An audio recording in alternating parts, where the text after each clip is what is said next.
wife and I bought our house about 2 years ago. It's nothing fancy, but it's got a decent yard for our three boys to play in, and we've made it our home. The neighborhood is mostly quiet, except for this one guy who lives across the field and across the street from us. From day one, something seemed off about him. 5 days ago, we were in our bedroom when I happened to look out the window and saw the neighbor deliberately trying to run over a dog with his car. I muttered to my wife about how crazy that was, but then went on with my day. I mean, what could I do? I wasn't even sure if I had seen it right. But the next day, there was no mistaking what we saw. From our window, we watched as he grabbed his adult pit bull by the neck and dragged the poor thing inside while kicking a baby blue heeler puppy off his porch. The situation escalated 3 days ago. My wife and I were out back having a smoke while our boys played in the front yard.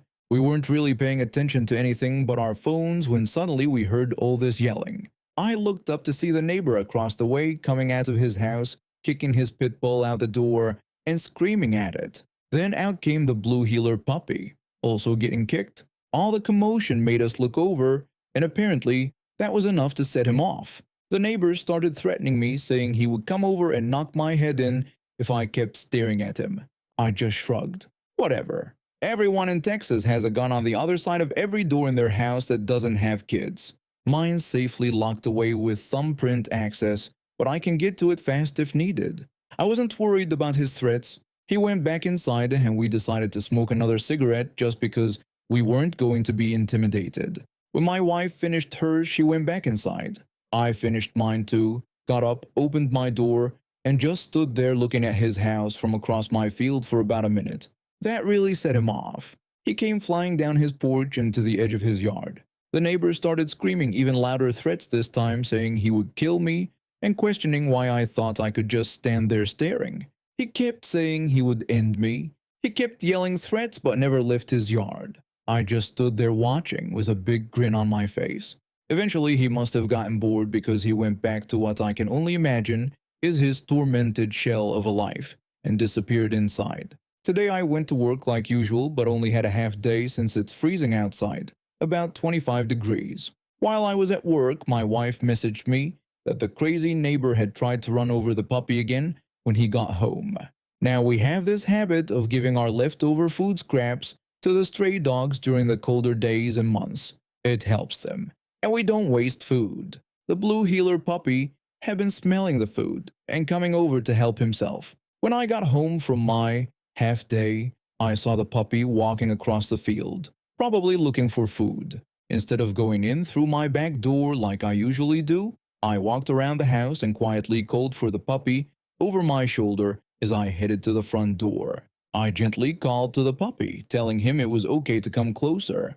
Slowly, he followed me. I kept calling for him quietly as I circled my house, and he followed at a distance. He was clearly scared and wouldn't let me pet him at first. When he finally did let me touch him, he was all wet and nearly frozen. I scooped him up and brought him inside.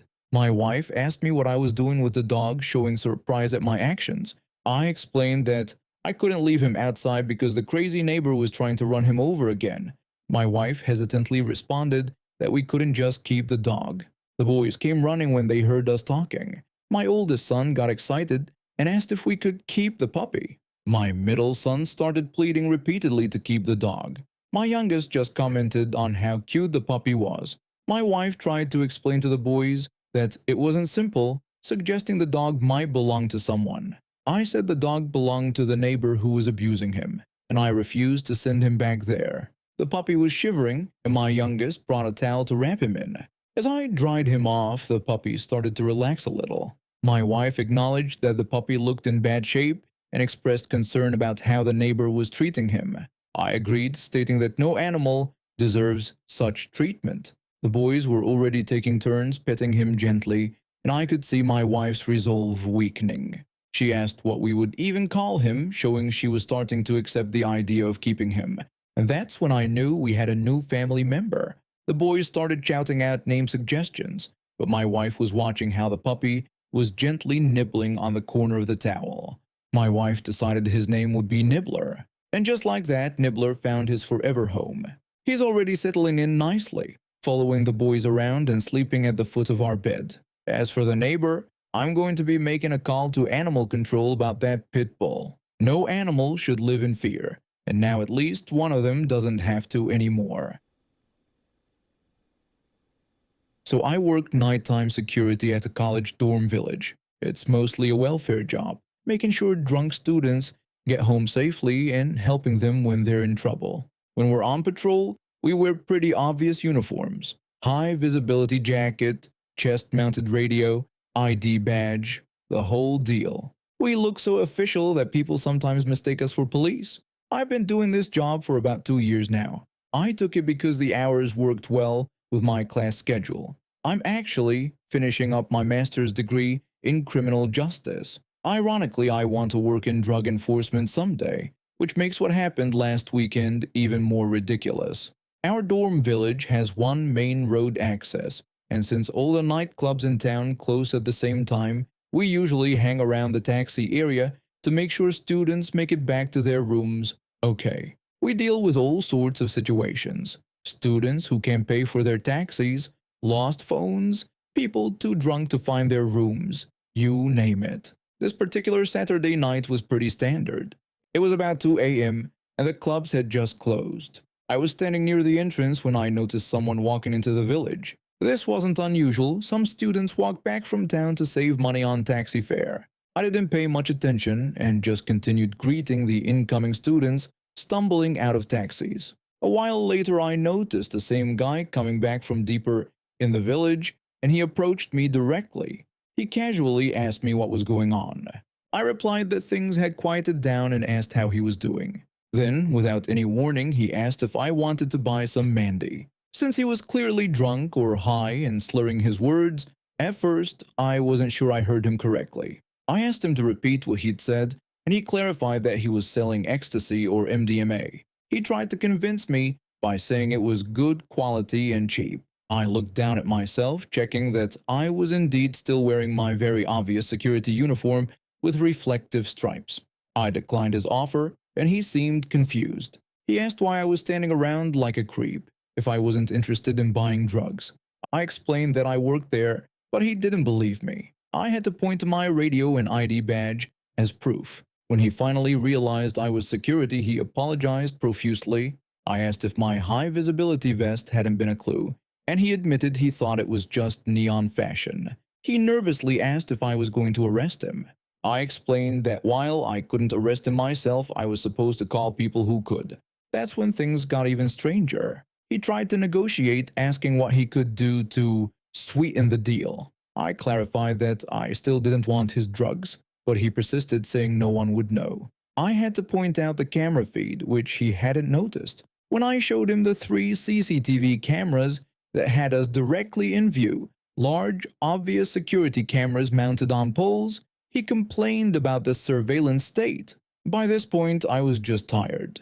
It was late. I had already dealt with 2 very drunk students who had lost their room keys, and I didn't want to deal with the paperwork. I told him I couldn't be bothered with the paperwork and asked him to just go home and not come back. He thanked me profusely for letting him off. When he was leaving, he actually told me to hit him up if I ever changed my mind about buying drugs. I assured him that I wouldn't. He then gave me a thumbs up and wandered off into the night, presumably to try his sales pitch on someone else who wasn't wearing a security uniform and standing under surveillance cameras. I ended up telling my supervisor about it the next day, just in case the guy came back, and he couldn't stop laughing. He said in his 15 years working security, he'd never had someone try to sell drugs to him while he was in full uniform. Honestly, not that I've been approached by many drug dealers, but I feel like they're not usually this persistent with their hard sell. I don't know why he's in that line of business. He'd make a killing selling vacuum cleaners door to door. 2 weeks later, I saw him again. He was being escorted off campus by actual police officers. As they walked past me, he recognized me and his eyes went wide. I just shook my head and silently told him, "I told you so." The look he gave was insane. Equal parts embarrassment and regret. I guess he tried his sales pitch on someone who wasn't as lenient as me. I've been working as a corrections officer at our local jail for the past 14 years, and I absolutely love my job. After spending 10 years in retail hell where customers always thought they were right, working in a jail is refreshing. When an inmate gets told no, that's the end of the discussion. If they're told to do something, they're expected to follow through. No arguments, no asking for the manager. It's beautiful. My shift sergeant and I have a great working relationship. We've been working together for about 8 years now, and I've actually been at the jail 2 years longer than he has. One thing about my sergeant, he's extremely protective of his staff. Nobody messes with us without dealing with him, and that includes the inmates. Back in 2014, I had accumulated a bunch of vacation time. My wife and I decided to take a 2-week vacation to Cooperstown to visit the Major League Baseball Hall of Fame and watch the induction ceremony. Being huge Atlanta Braves fans, we had an amazing time watching Bobby Cox, Greg Maddux, and Tom Glavine get inducted. It was definitely a bucket list experience for us. When I got back to work, I jumped right back into my routine. During my rounds, I noticed an inmate approaching me who I didn't recognize. He must have been arrested while I was on vacation. This kid couldn't have been more than 20 years old, but he strutted up to me like he owned the place. The young inmate told me that he had missed yard call because he was asleep and demanded that he needed to go out to the yard right then. I explained that it was too bad and he should have woken up during the scheduled yard call for his dorm. I let him know he would have to wait until the next day's yard call. The kid looked at me like I'd just spoken a foreign language. Clearly, he wasn't used to hearing the word no. He dismissed me by saying I was just a new guy and demanded to speak with my sergeant. I had to bite my tongue to keep from laughing. This kid thought I was new. I've been working there since they put the paint on the walls, but I decided to play along. I knew my sergeant would get a kick out of this. I told him to wait right there, pointing to the exact spot where he was standing, making it clear I expected him to stay put until I returned. Then I finished my rounds and called my sergeant on the radio. I explained that I had an inmate who needed to talk to him.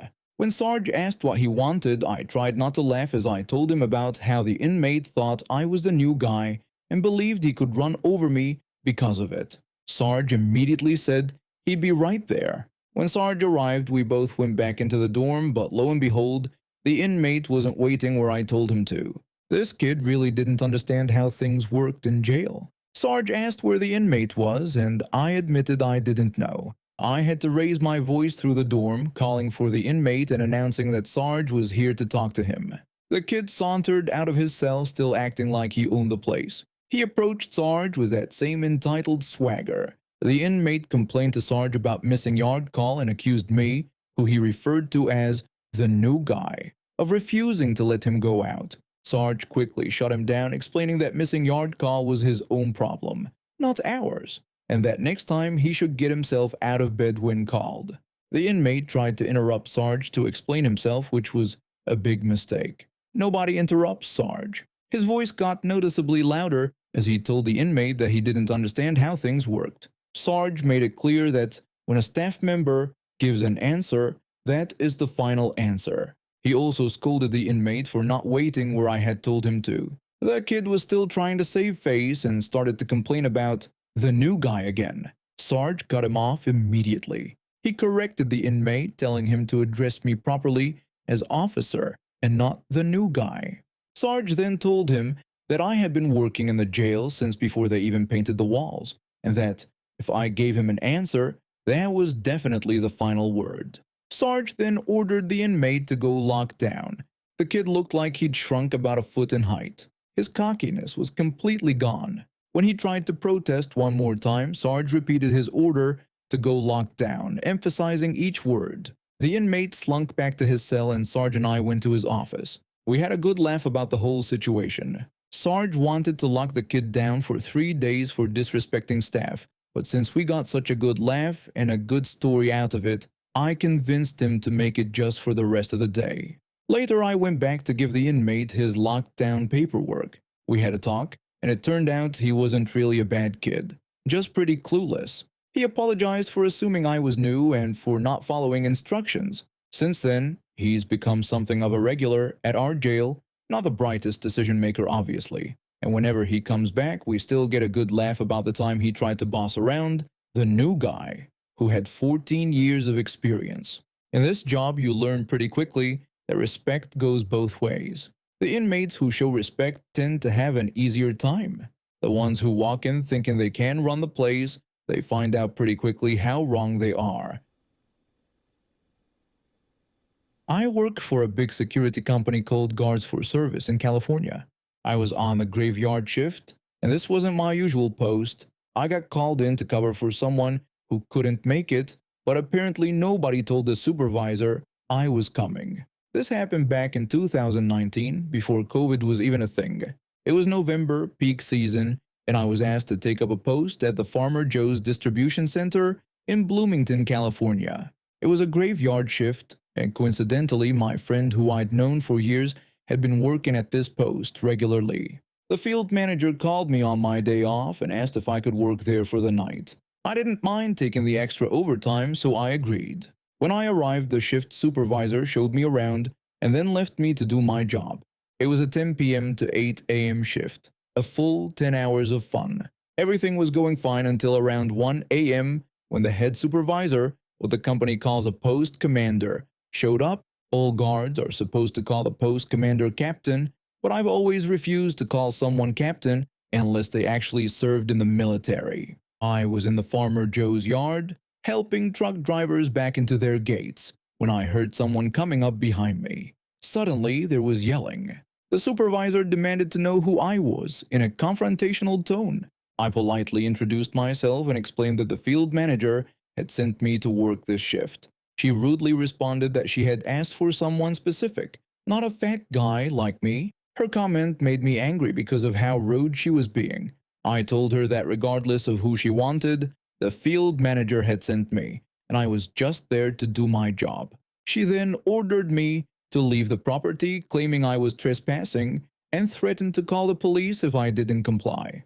I stood my ground and told her that I was required to stay until the end of my shift, suggesting that she could call the police, but I would be calling the field manager as well. She actually did go away and called the police on me. They showed up about 30 minutes later. When the first police officer arrived with his partner, he asked what the commotion was about.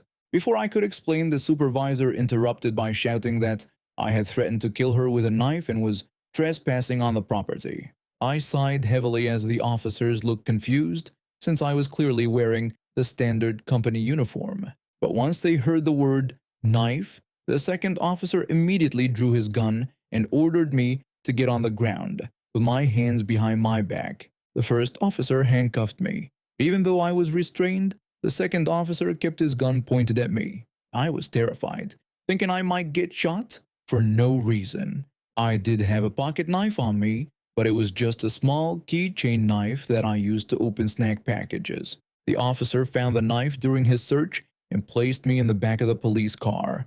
My friend came out to see what was happening and asked the officers what was going on. When told I was being arrested for possession of a deadly weapon, threatening the supervisor, and trespassing, he defended me. He questioned what deadly weapon they were talking about and insisted that I would never threaten someone's life. He also clarified that I wasn't trespassing but had been specifically asked to work there. The officer responded that if my friend could provide evidence supporting our claims, they would release me. But until then, it remained a he said she said situation.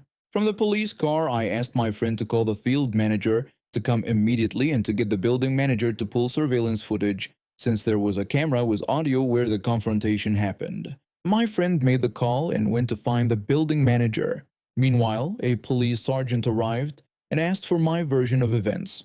Soon after, the field manager arrived with our regional director, and my friend returned with the building manager. I explained that the supervisor had falsely accused me of trespassing and threatening her with a knife. The director told the officers that I had been called to work at this post at the field manager's request. When the police sergeant pointed out that this didn't explain the alleged knife threat, the building manager offered to show them the security camera footage with audio. After reviewing the footage, the police sergeant removed my handcuffs and returned my belongings. He told me that they found no evidence of threats, so all charges were being dropped. He then approached the supervisor and arrested her for lying to law enforcement, filing a false police report, and making a false emergency call. After this incident, the supervisor was taken away that night. I later attended a meeting with management, who assured me the situation had been handled and offered me the post commander position. I learned that the supervisor had been fired and banned from ever working for the security company again. I declined the position because the commute would have been too expensive. 2 weeks later, I left the company for a better paying position with a different security company much closer to home. I also decided it was time for a change. I returned to college and am now working toward a bachelor's degree in aerospace engineering.